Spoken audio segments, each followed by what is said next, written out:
the count upstairs. I think we're recording. Welcome back to Thursday.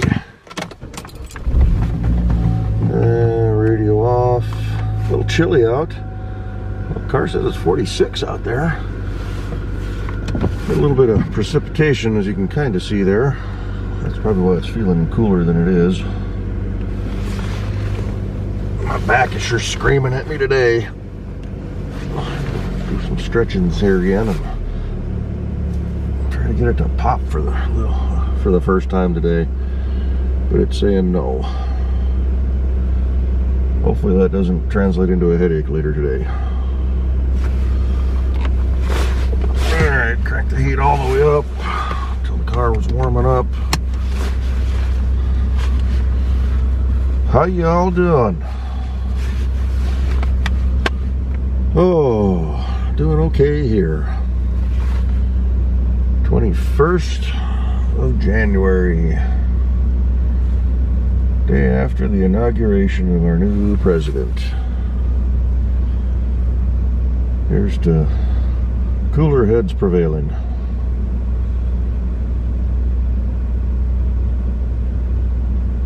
And that's all I'm going to say on that. Although I will admit I was surprised that there weren't more actions yesterday by the disapproving crowd. Although Seattle and Portland both had some stuff going on last night. Rioters and damage. And one article I was reading this morning, they interviewed one person. They says, yeah, we don't care who's in office. We're still out here to protest and riot. Well, great. Just be prepared for the consequences then. Alright, we're running. Still got a full tank of gas. No temperature showing yet. About 900 on the RPM. 54,759 miles on the little 2014 Cruise. 549 miles still empty.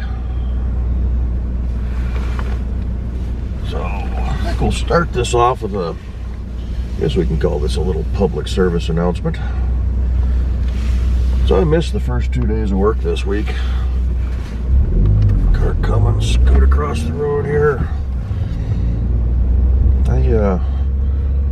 Late last week I was developing a cough. And it was getting a little bit worse and a little bit worse. The house is for sale now.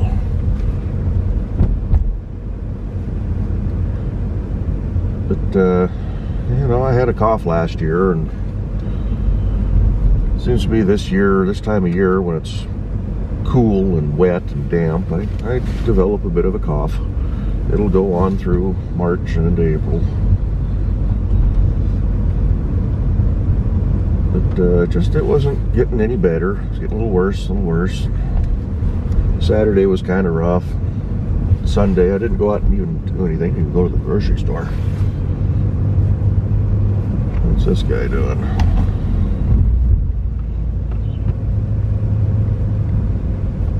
But yeah, Sunday night, it was getting to me. I couldn't lay down without coughing. I can't sleep sitting up.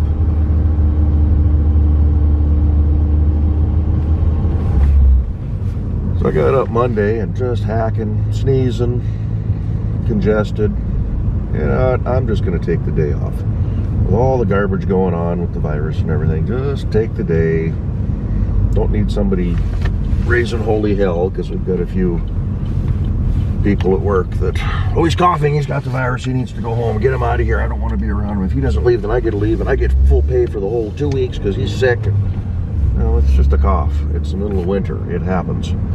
But, you know, I decided I'm just going to stay at home.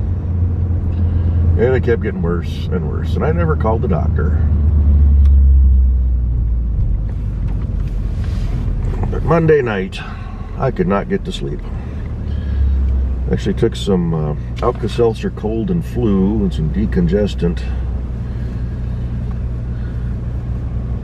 And took that at about 11 o'clock Monday night. Didn't do a darn thing.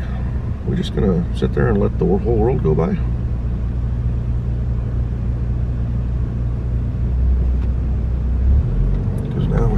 there's traffic coming from the left from the turn lane there, so we're just going to scoot straight across when we get the opportunity here. And not yet. Of course, got two more cars coming. That is driving in the turn lane on the opposite side of the road. We got cars coming the other way, but we'll scoot across in front of them. So yeah, it was getting kind of rough. I was kind of thinking, yeah, I'm going to have to call the doctor. And I don't really want to go to the doctor right now. That's where all the sick people go. I'm sure doctors' offices got their hands full with all the stuff going on. So, I woke up Tuesday morning.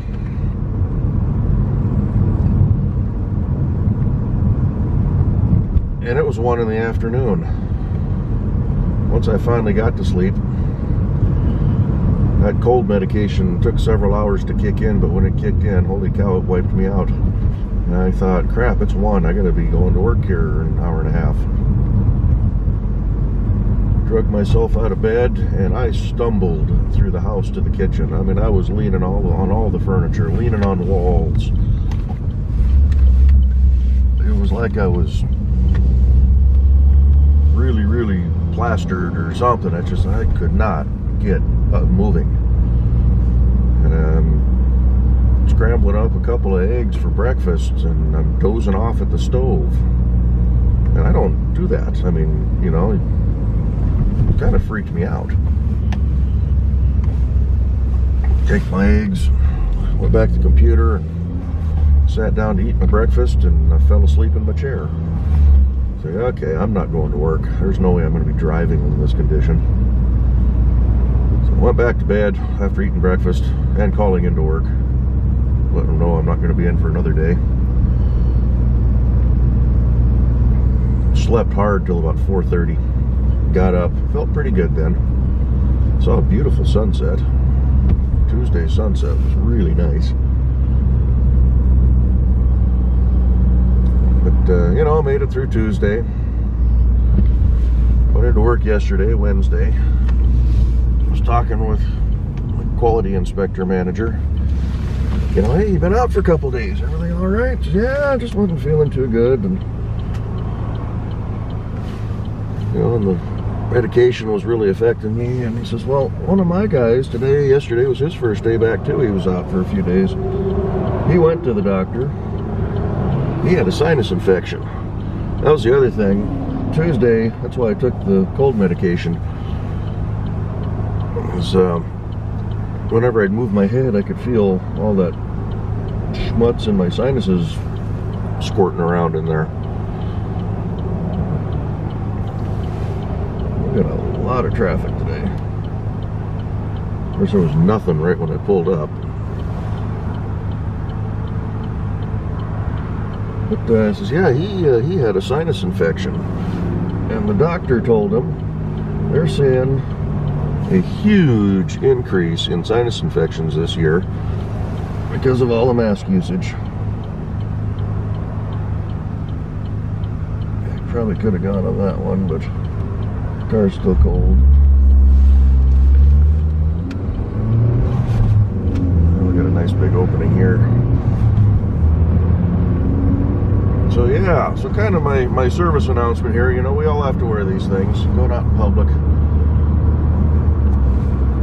They're getting nasty. You know, I don't wash mine every day. If I cough or I sneeze, I try to lift it up. I wear a bandana. Not the best method, should have a surgical mask on, but I just prefer the bandana.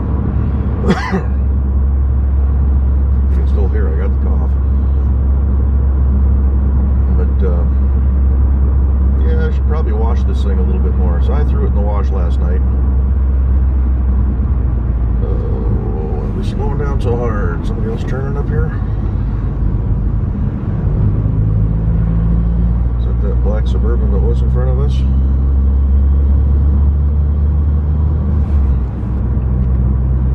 So, yeah, change your mask frequently. There's an Olds Delta, or a Regency 98 from the 80s.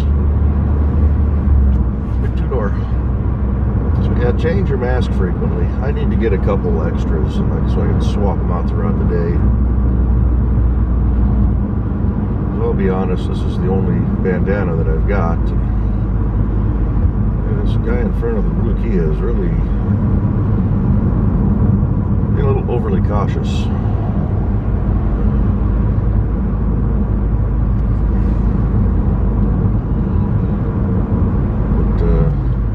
Yeah, I was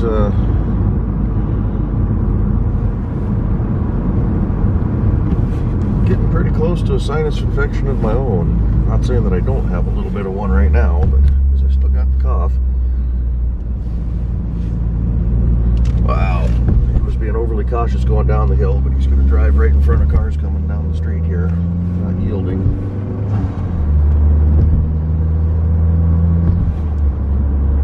Oh well.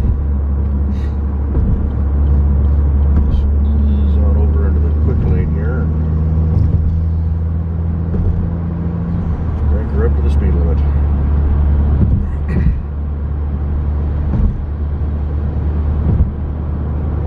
This motorcycle's gonna race right up under my back bumper. I'm doing 60 at a 55 now.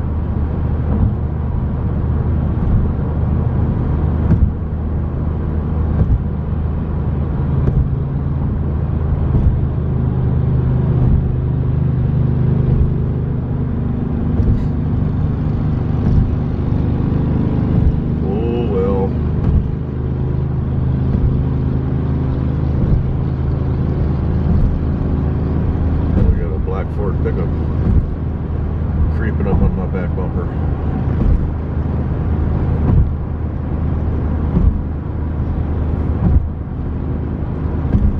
So yeah, that's about the only excitement I've been dealing with.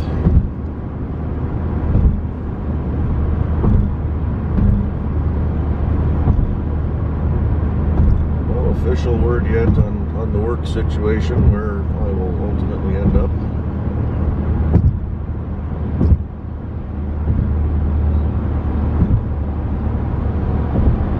Having to back off for this dude in front of me, and of course Mr. Ford's gonna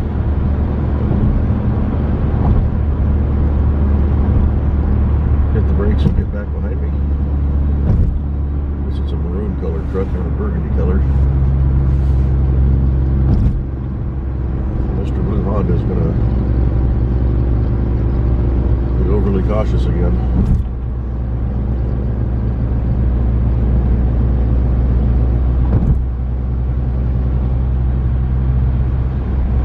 Brakes.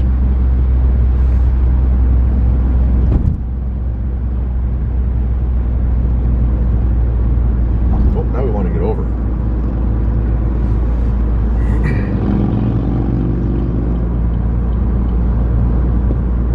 Hey, as long as he's driving, right?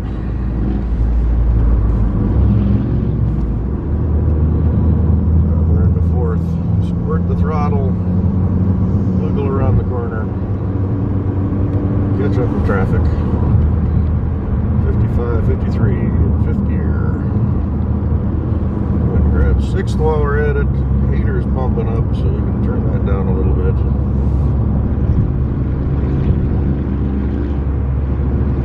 And we'll just cruise in this lane.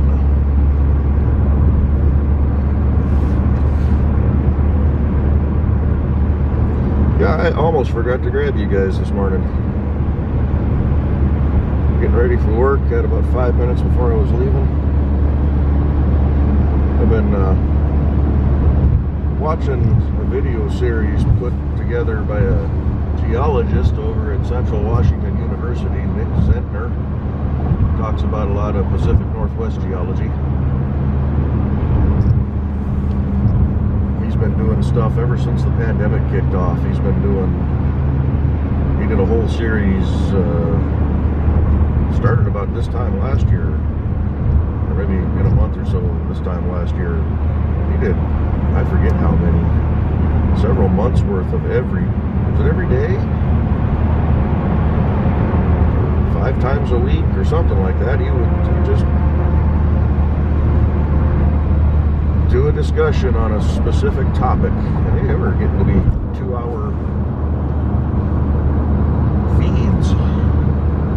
Then he did a few things over the summer, and now he's working with a geology group from a university back east that's exploring what's called exotic terrains in the North Cascades in southern Canada, southern BC. And he didn't know a whole lot about it, but he agreed to help them out and kind of be their guide and teach them, you know, what he knows about the Northwest geology. So he's been studying up on that. He took us through basically took us through his learning process. That was before the holidays. 26 sessions, so he called it Geology A to Z. So that was kind of neat to follow along with. Now he's doing his actual class, his teachings in class. So he's live streaming those. The first few weeks they had to only do online learning. Now the students are able to be in the classroom, so it's just been kind of fun to follow along. And he always interacts with the people, the live feed crowd, answering their questions and whatnot. He does about 10 minutes before each class, just talking to, you know, thanking people and recognizing those that are tuning in.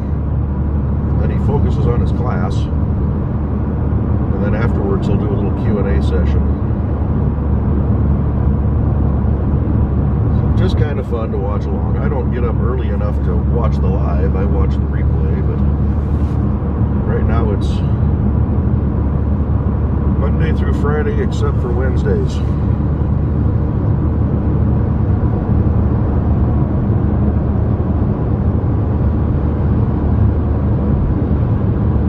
That's what I watch as I'm getting ready for work in the hour and a half beforehand.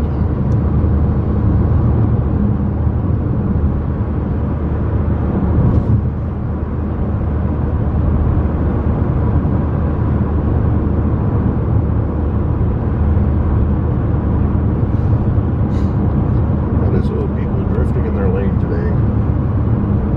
Noticed quite a few cars doing that. Been that rough of a week. Oh, we got a K5 sitting on the corner there. Jimmy. The round headlight. Had those stupid 20-inch wheels on it though.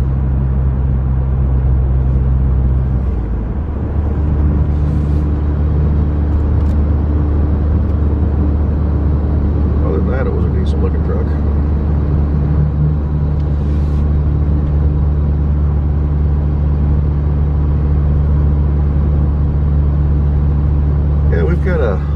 Was it 2 Fridays ago now? We had thought it was smoke, but it had a funny odor to it in the factory in one area. The fire department came out, had their little sniffer, and well, it's nothing toxic. We don't know what it is. One person says it smells like burnt celery.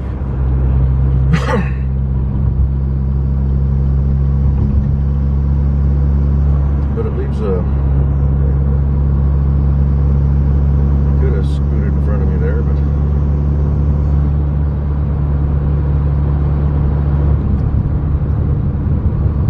so like I said, we had the fire department out. They did the little sniff test. We kind of narrowed it down to one little mechanical cabinet area in the back corner.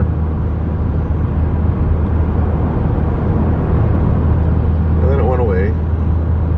And yesterday it popped up again, and I noticed it. Did some snooping around. Got the manager involved. I noticed it looks like it's coming from a little pressure relief valve on a, I don't know, about a 200-gallon steam tank. Everything's painted kind of a, I don't know, like a steel blue color. And right around this little valve there's a white residue. We're wondering if it's not doing a release pressure and temperature, and if we're not getting the oil that's in the steam system.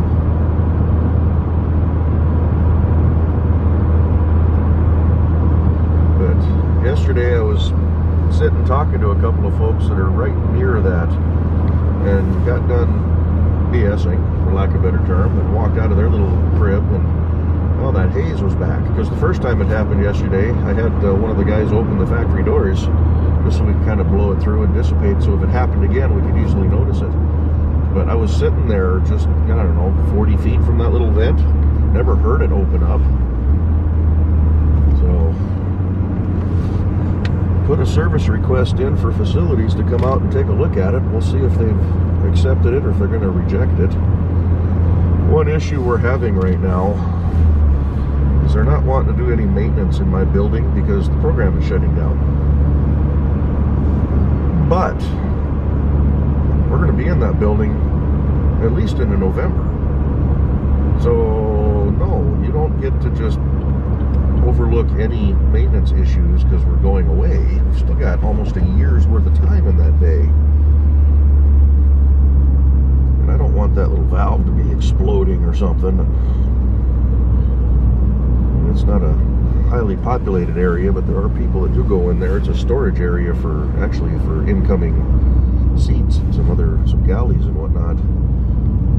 So there are people that go in there to do a little bit of work, and if something were to happen, we could potentially damage some really expensive stuff. A lot of people don't realize it, but that airplane seat that you sit in, even in coach, I mean, that's thousands of dollars for that little row of 2 or 3 seats. Then you get into the first class and business class, those little pods that they have, that can be $250,000 for one seat.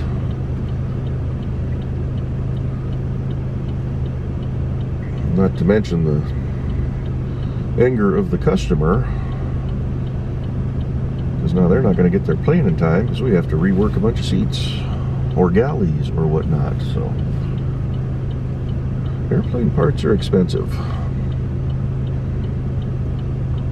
Geez, what one engine on my airplane? That's $25–30 million. We got 2 of them. It's no wonder they charge $250 million for one of my airplanes. We got our second to last set of wings in yesterday. That means we're getting close to our last production aircraft. Let's just sneak around this way. Which we're about a month and a half from our last full build.